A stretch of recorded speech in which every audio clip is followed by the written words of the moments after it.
bonsoir. J'ai l'insigne honneur ce soir de recevoir sur le plateau de Valeurs quelqu'un qui a eu un début de parcours assez particulier, puisque vous vouliez être chirurgien, je crois, et vous êtes devenu gémologue, donc un spécialiste du diamant. Pourriez-vous nous dire quelques mots sur cette singularité ? Eh bien, exactement, Mathieu. D'abord, je vous remercie de me recevoir ce soir dans votre émission qui est non moins jeune, énergique et fraîche, que je trouve très fraîche. Eh bien oui, j'ai été destiné à une carrière de chirurgien du cerveau et des projets. Et puis, très vite, l'année du bac, j'ai fait un passage chez ma famille à Anvers, à la Bourse du Diamant, et où j'ai commencé, j'étais assez par hasard, hein, et j'ai commencé à toucher les pierres, à trier. Je me souviens, mon cousin m'a mis un grand lot de diamants devant moi, il m'a dit, si tu veux passer ton temps, sépare les clairs des foncés.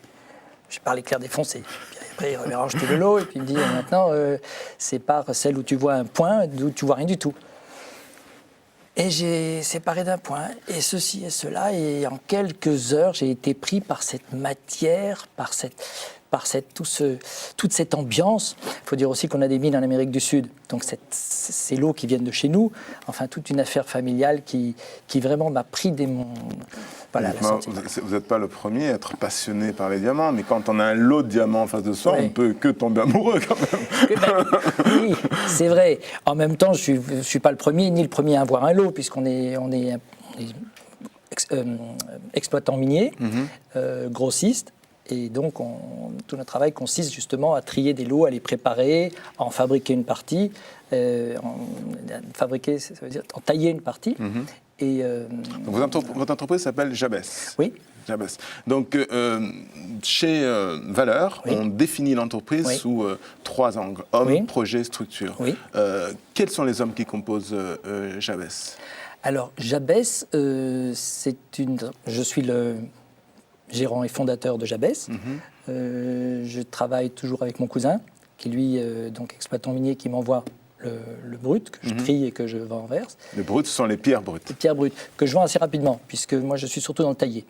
Je vais en choisir quelques-unes, en tailler quelques-unes, et je vais m'occuper donc essentiellement des achats.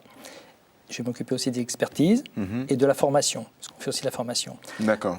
Voilà. Donc vous avez un rôle un peu pivot. Un peu pivot, avec bien sûr... vous êtes gémologue et vous avez autour de vous des... Bien sûr, j'ai quelques assistants. Et pour le reste, je confie l'essentiel de la fabrication à des ateliers français, de manufacture française, avec qui je travaille depuis bien longtemps, que je connais très bien, avec qui on a tissé des liens très forts, des liens bien sûr professionnels, mais presque personnels. Vous savez, quand on doit monter une émeraude très chère, très sensible, eh bien... C'est parfois comme sur un plateau de télévision, il ne faut pas être stressé, il faut être... Et donc, il faut être... La relation de confiance joue énormément. Parce qu'on a vite fait d'abîmer une pierre. On va passer plus de temps que d'habitude sur le projet. Parce que c'est quand même pas tous les jours qu'on reçoit un diamantaire. Et c'est vrai que ça fait rêver. Parlez-nous du diamant, s'il vous plaît. Parlez-nous du diamant. Qu'est-ce que le diamant ? Écoutez, le diamant, c'est 350 millions d'années, 400 km vers le noyau terrestre, à des températures, des atomes de carbone, donc, qui sont formés avec ces températures et ces pressions exceptionnelles, afin qu'ils puissent se cristalliser. Et aussi ces millions d'années qu'il a pris pour remonter à la surface terrestre. Ensuite, du carbone pur, en fait. Carbone pur cristallisé d'une certaine manière. Ensuite, quand finalement il est arrivé proche de la surface ou en surface... En combien de temps entre l'instant où il s'est formé, on estime à plusieurs centaines de millions d'années, et l'instant où il est à la surface, donc ça prend plusieurs centaines de millions d'années. Ça remonte assez vite, par les pipes de Kimberlite, des Kimberlite Pipes, qui, par des poussées volcaniques, le fait remonter assez vite. Et ensuite, quand il est finalement à la surface, il est accessible, on va dire, 100%, sur 100% du diamant trouvé, il n'y en a qu'une 10 à 15% qui vont être assez beaux pour la joaillerie. Et les autres, ils en ont fait quoi ? Les autres ont fait un usage industriel. D'accord. Voilà. Et dans ces 15%, nous allons travailler, nous, les 5% de la crème, puisque moi, je fais la joaillerie, à la haute joaillerie, que j'utilise donc soit pour le négoce, soit pour la vente, vente à des négociants, soit pour la vente à des particuliers. Et géographiquement, on les trouve où, ces diamants et ces volcans ? Alors, historiquement, les plus grandes mines sont les mines d'Afrique du Sud, et puis ensuite un petit peu toute l'Afrique. On a aussi trouvé des gisements importants en Australie. On a trouvé une grande proportion de diamants de couleur, de couleur Je crois naturelle. qu'il y a il y a une vraie réglementation sur le diamant pour éviter l'exploitation des enfants Absolument, et du sang autour du absolument. diamant. C'est une charte qu'on a signée, ce qu'on appelle les chartes de Kimberley Chart, voilà, qu'on a signée il y a plus de 20 ans, qui consiste à essayer d'éclairer au maximum possible la traçabilité de celui-ci.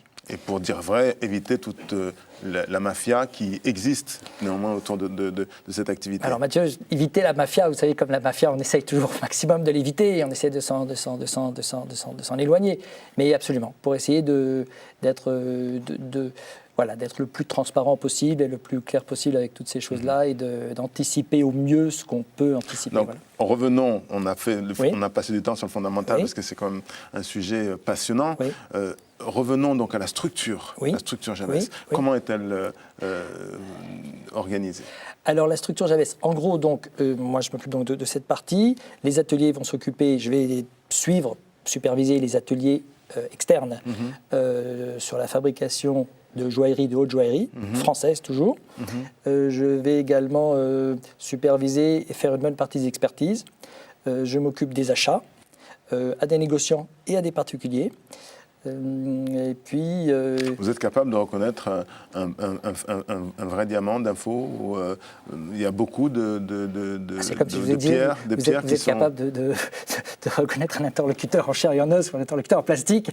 Mathieu, heureusement, c'est mon diamant. Je fais de ça depuis presque 40 ans et c'est presque un cinquième sens que j'ai développé. Bien sûr, bien sûr. D'ailleurs, par exemple, aujourd'hui, il y a des traitements comme le HPHT qui sont très, très difficiles à déceler. Il y a du diamant de synthèse, tout simplement. Comme l'eau, H2O, on recrée du diamant en laboratoire, bien sûr.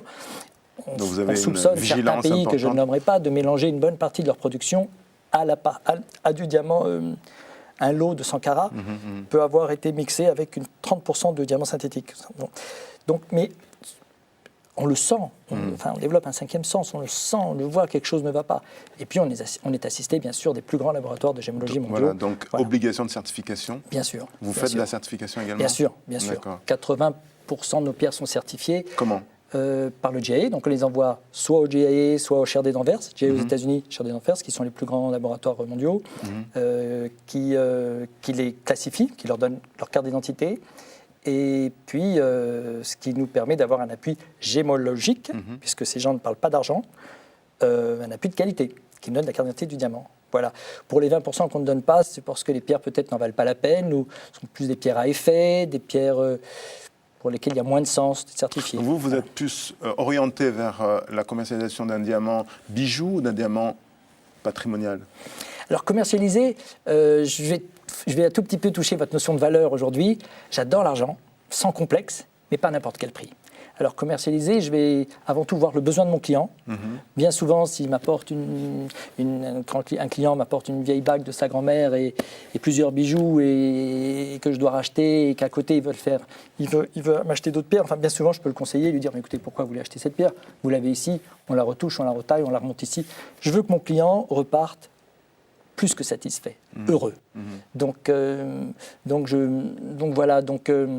Nous arrivons donc au terme de cette émission. Oui. Et j'ai l'habitude de demander à mes invités de définir les valeurs qui les sous-tendent. Oui. Est-ce que vous pourriez, s'il vous plaît, regarder cette caméra et dire quelles sont les valeurs qui sont essentielles pour vous? Bien. Eh bien, les valeurs essentielles pour moi, aujourd'hui, les fondamentaux, ça va être l'éthique, de faire mon métier avec une éthique irréprochable et presque d'éducation. Les valeurs fondamentaux, ça va être ma parole, de tenir ma parole. Vous savez, on a un métier de parole et dans les quelques vrais diamantaires qui restent dans le monde, elle ne bouge pas. L'honnêteté, bien sûr, et la sincérité. Je vais essayer d'être le plus sincère. Voilà, sincérité. Et aussi, je vais dire peut-être la fiabilité et fidélité. Voilà. Écoutez, merci beaucoup. J'espère que, comme pour moi, aux yeux des téléspectateurs, ce sera crystal clear. Merci infiniment. Merci Mathieu.